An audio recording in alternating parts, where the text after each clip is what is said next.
안녕하세요, 젤리나입니다. 자, 오늘 공유해드릴 도서는 혹시 홍대리 시리즈 아시나요? 책을 많이 읽어보신 분들은 아마 한 번쯤은 접했을 책이긴 한데요. 이 홍대리 시리즈가 있어요. 그래서 독서천재 홍대리라는 책을 제가 얼마 전에 읽었는데 이게 약간 뼈 때리는 책이었어요, 저한테는. 너무 어머 막 이러면서 이게 바로 제가 어제 다 읽었는데 이 잔상이 그 글귀나 이런 것들이 남아있는 그런 유일한 도서예요, 지금 이 책이. 그래서 지금 여기 보시면 제가 많은 부분 공유해드리려고 이렇게 많이 붙여놨잖아요. 이 홍대리 시리즈가 여러 개 있어요. 여기 주인공이 홍대리예요. 이분 캐릭터가. 이렇게 여기인데, 홍대리인데, 이 독서천재가 된 홍대리. 딱 제목만 보시면 이 무슨 내용이지? 감이 잘 안 와요. 독서를 읽는 방법을 알려주는 책인가? 뭐 이런 생각이 들 수 있지만 한마디로 다 성공에 관련된 내용이 들어있는 도서입니다. 그러니까 우리가 성공하는 사람들을 보면 책을 무조건 읽잖아요.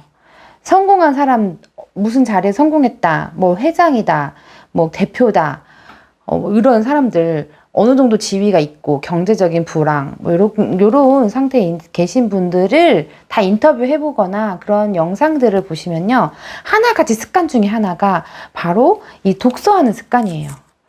그래서 그러면은 의아할 수 있잖아요. 도대체 독서, 그럼 왜 우리 일반인들 중에서도 이런 분들 계실 거예요. 나도 독서 엄청 많이 하는데, 나도 책 읽는 거 좋아하고, 나도 책 많이 읽는데, 그럼 나는 왜 그럴싸한 성공을 지금 못하고 있는 거지? 라고 생각하시는 분들도 계실 거예요. 약간 저도 조금, 아직은 제가 뭐 성공이야 뭐 이렇게 말할 어떤 상황도 아니지만, 저는 마음속에서 그런 꿈은 있긴 하니까, 책을 진짜 좋아하고 많이 읽는단 말이에요. 근데 제가 이 홍대리 이 책을 읽으면서 뼈 때리게 이게 내가 아직 많이 안 바꿨구나 라는 부분들이 있었습니다. 그래서 제가 쭉 이제 공유를 해드리면서 말씀을 드려볼 거예요. 그래서 우선은 여기 나오는 이 홍대리는요, 말 그대로 홍씨 이름이고 직급이 대리고 일반 회사를 다니고 있어요. 그런데 이게 우연한 계기로, 어떤 계기로 365일 책을 읽는 그런 실천을 한번 해보게 됩니다. 그래서 엄청나게 많이 바뀐 것도 있고 이렇게 했다고 생각하는데, 그리고 나서 다시 지나 흐지부지해지고 현실로 돌아오고, 그리고 그렇다는 실적도 없게 되고, 사람들은 주위 사람들이 그렇게 자신을 찾거나 하진 않고 그냥 여러 가지 삶에 지치고, 또 점점 카드값은 늘어나고 대출은 늘고, 그리고 자신이 그래도 부장 정도 되면 괜찮겠지라고 그렇게 그걸 목표를 부장으로 놓고 살아왔는데, 우연히 부장이랑 얘기를 하다 보니 부장은 또 기러기 아빠로 있는 부장이 나오는데, 이 부장은 또 돈을 또 매일 그렇게 자신이 홍대리보다 더 많이 버는 거라고 생각하고 있었는데, 뭐 대출이랑 뭐랑 막 이런 것 때문에 여전히 부장이 돼서도 힘들구나, 삶을 지치구나 라는 거를 보게 된 홍대리가 도대체 어떻게 살아야 되나, 갈 길을 잃고 또 목표도 잃고 또 그런 현실에 조금 찌든 그런 상황에서 어떤 우연한 멘토를 만나고 그와 얘기하면서 독서가 사람에게 큰 영향을 줄 수 있고, 이 독서는 정말 제대로 해야 된다, 실천하지 않으면 안 된다, 요런 것을 뼈 때리게 다양한 말로 좀 알려주는, 그래서 결국은 이 홍대리는 자신을 조금 험담하는 사람도 결국 자기 편으로 만들게 되고, 또 이 제대로 된 독서 실천을 인하여 한마디로 이제 성공에 다가가는 길을 딱 거의 해피엔딩처럼 보여주면서 이게 끝나는 그런 도서 내용입니다. 그래서 약간은 좀 읽기가 어렵지 않고 술술 읽히면서 중간중간에 진짜 뼈 때리는 철학적인 그런 메시지도 우리에게 전달해주는 그런 도서입니다. 제가 밑줄 그은 부분들을 공유해 드려 볼게요. 딱 보면은, 책을 읽은 후에 자신의 장점을 키우기 위해 노력을 하고 있나요? 라고 해서 어떤 분이 물어요. 말문이 탁 막히죠. 그래서 1년 동안 365일 동안 책을 읽었다고 했잖아요. 이렇게 얘기를 하는 거예요. 그럼 한 가지만 물어볼게요. 1년 동안 365권의 책을 읽으신 거죠? 그러면 정말 책을 읽은 건가요? 아니면 단순히 글자를 읽은 건가요? 이렇게 얘기를 해요. 홍대리가 자신을 잘 돌아봅니다. 비춰보니 내가 이 권수에 연연해서 책을 거의 막 대충 읽은 때도 있고 이렇게 넘겼지. 그래서 권수 딱 해서 다 해서 한 권 다 읽었다 이렇게 했지.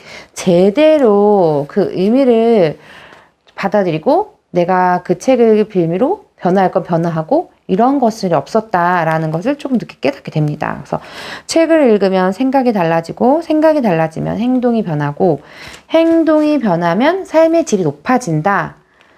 이렇게 이거를 외치며 다녔어도 그렇게 자신이 했는지는 자신할 수 없었다고 하죠.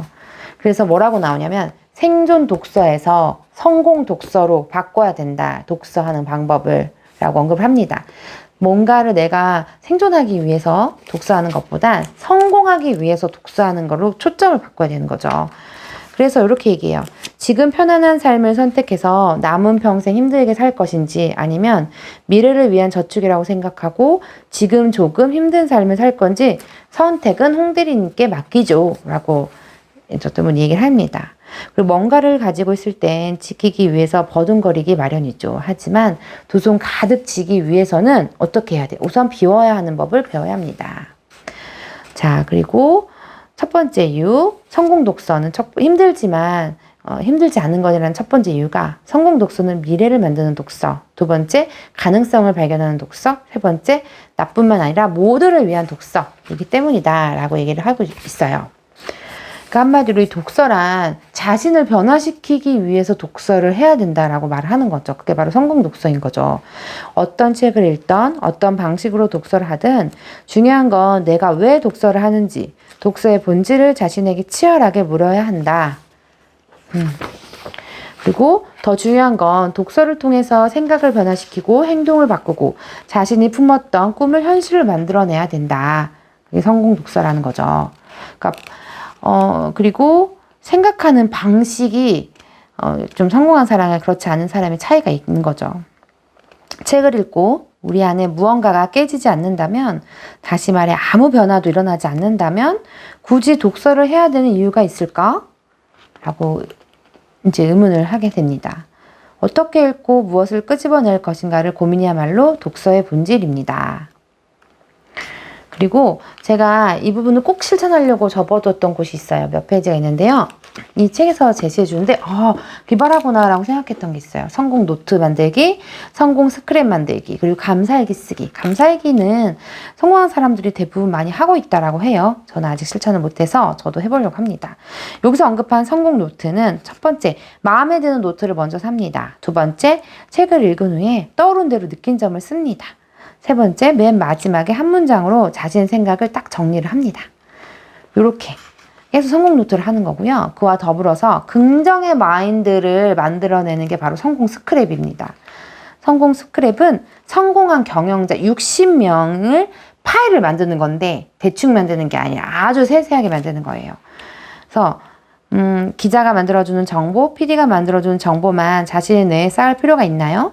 타인이 만든 정보를 그대로 받아들이기보다 자신을 위한 정보는 스스로 찾고 적극적으로 찾아보세요. 그래서 성공 스크랩을 만드는 방법은 첫 번째, 넉넉한 크기의 파일을 삽니다. 두 번째, 한 달에 한 명씩 자신이 동경하는 성품을 지녔거나 인생의 업적을 성취한 사람들 중에서 지금 현재 역할 모델이 될 만한 인물을 찾습니다. 세 번째, 자서전, 평전, 기사, 연설문 등의 그 사람에 대한 자료를 찾아서 스크랩을 합니다. 실제로 그의 성공을 가능하게 한 힘, 생각, 영향력을 찾아서 정리를 합니다. 다른 사람들에게 자신 있게 그에 대해 설명할 수 있을 정도로 깊이 분석하고 공부를 합니다. 몇 명? 60명.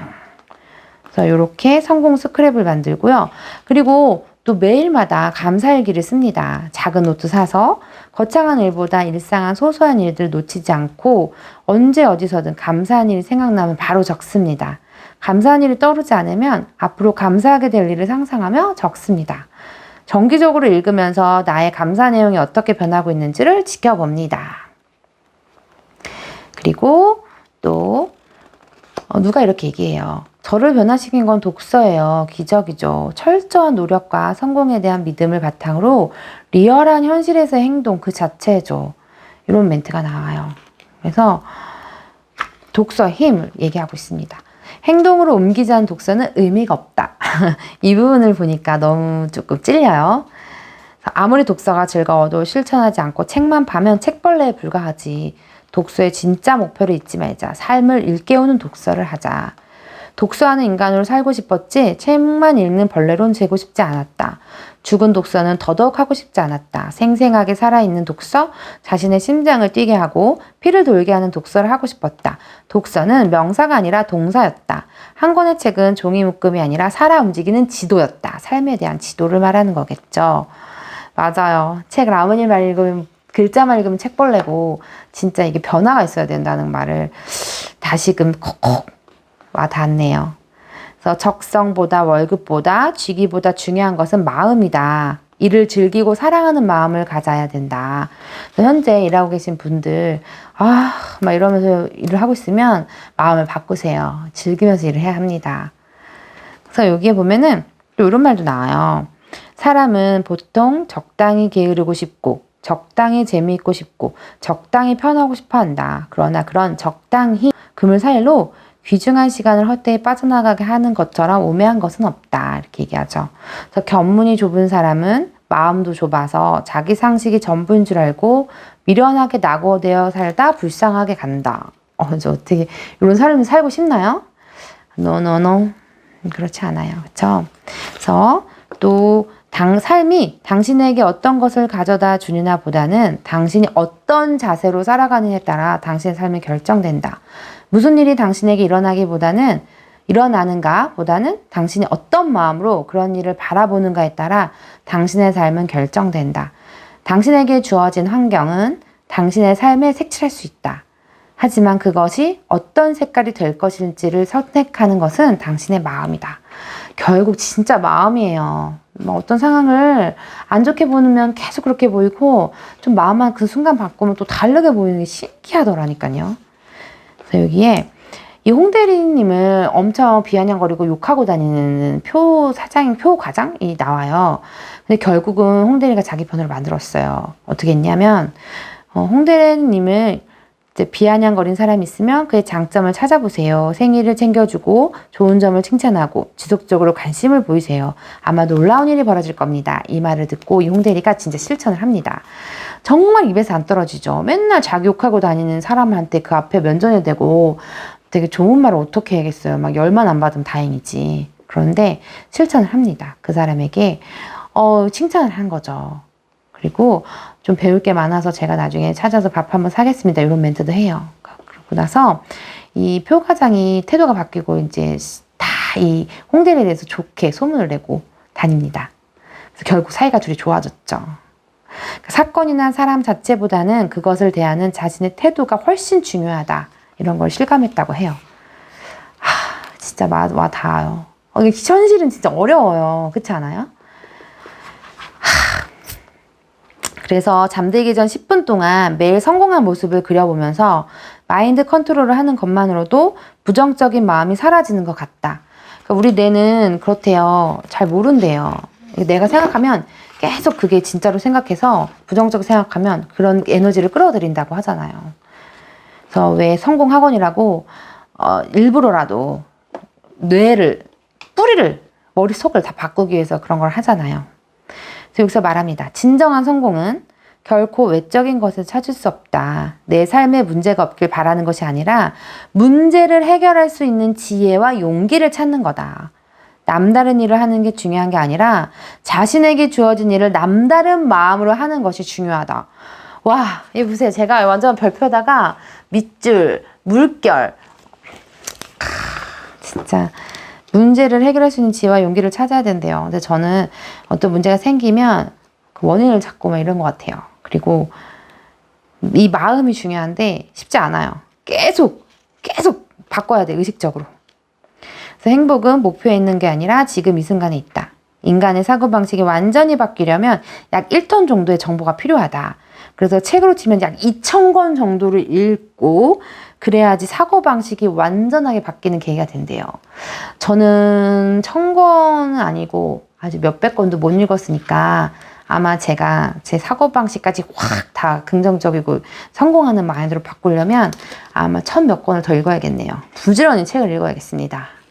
한 달에 한 4권 읽기도 지금 목표를 잘 못 지킬 때가 많은데 다시금 실천하는 독서, 정말 글만 읽는 책벌레가 아닌 그런 독서를 하면서 한 2000권 도전해 봐야겠어요. 자, 드넓은 바다도 한 알의 모래가 모여 이루어진 것이다. 거대한 바다도 한 방울의 물이 이루어진 것이다. 1000권의 독서도 하루에 한 권씩 시작하면 되는 거다. 다른 생각 하지 말자. 한 권이다. 하루에 한 권 읽는 건 진짜 쉽지 않죠? 일주일에 저 한 권 읽는 건데도 목표가 잘 안 지켜지잖아요. 근데 하면 하겠죠? 자, 목표가 있는 사람은 얼굴이 살아있다. 어디로 가고 무엇을 해야 하는지 알게 흔들림이 없기 때문이다. 마음의 성공이 진정한 성공이고 아름다운 인간의 길을 가는 것이 진정한 성공이기 때문이다. 그래서 마지막에 이렇게 얘기해요. 항구에 머문다면 분명히 안전할 거다. 거친 파도에 시달릴 일도 없을 것이다. 이 뭐에 대한 얘기일 것 같아요? 항구에 머물면 분전이 안전해요. 분명히 안전해요. 근데 거친 파도에 시달릴 일도 없어요. 항구에 있으면. 뭐가? 배가. 그죠? 근데 배는 왜 만들어졌어요? 항구에 가만히 있으라고 만들어졌나요? 아니잖아요. 배는 떠다니기 위해서 물에 그런 존재 이유잖아요. 그래서 마지막 멘트가 이래요. 하지만 그것이 배의 존재 이유는 아니다. 그러니까 항구에 머문다면 분명히 안전할 것이다. 항구에 머문다면 분명 안전할 것이다. 거친 파도에 시달릴 일도 없을 것이다. 하지만 그것이 배의 존재 이유는 아니다. 펑 하고 뭐가 와닿았나요? 아니면 아무 생각 없나요? 저는 펑 하고 이 마지막에 정말 감동까지 해서 눈물까지 났어요. 이야, 그래, 맞아. 배의 존재 이유는 떠다니기 위해서 존재해야지. 파도 만날 수 있고 거친 파도 만날 수 있고 항구에 가만히 있으면 이 배의 존재 이유가 있다 없다 없다. 어떻게 이런 멘트를 생각하지? 그러니까 이 말은 뭐예요? 삶이라는 것은 거친 파도와 같은 것도 있고 또 힘든 거 역경도 있고 하지만 이 다 마음가짐에 따라서 다르고 그 상황 그런 것을 해결하는 방법을 찾고 그리고 이거에 또 간접적인 우리의 경험과 이런 것들을 위하여 책이 든든한 어떤 멘토 역할을 할 수 있다라는 다양한 그런 메시지가 담겨 있는 글귀라고 생각 들어요. 삶의 지혜라고 할까? 자, 한번 이게 독서 천재가 된 홍대리 시리즈 보니까 엄청 많네요. 영어 천재가 된 홍대리, 세일즈 천재, 기획 천재가 된 홍대리, 와인 천재, 주식 천재, SN 천재, 골프 천재, 일본어 천재, 환율 천재, 무역 천재, 경매 천재, 협상 천재 많네요. 저도 한번 여기서 세일즈 천재, 협상 천재가 된 홍대리 이런 거 제 관심 분야인 거 영어 천재가 된 홍대리 한번 읽어보아야겠습니다. 자, 여러분 그러면 독서 한번 이거 홍대리 시리즈 한번 읽어보시고요. 우리도 이 성공하는 독서 해봅시다. 그러면 안녕.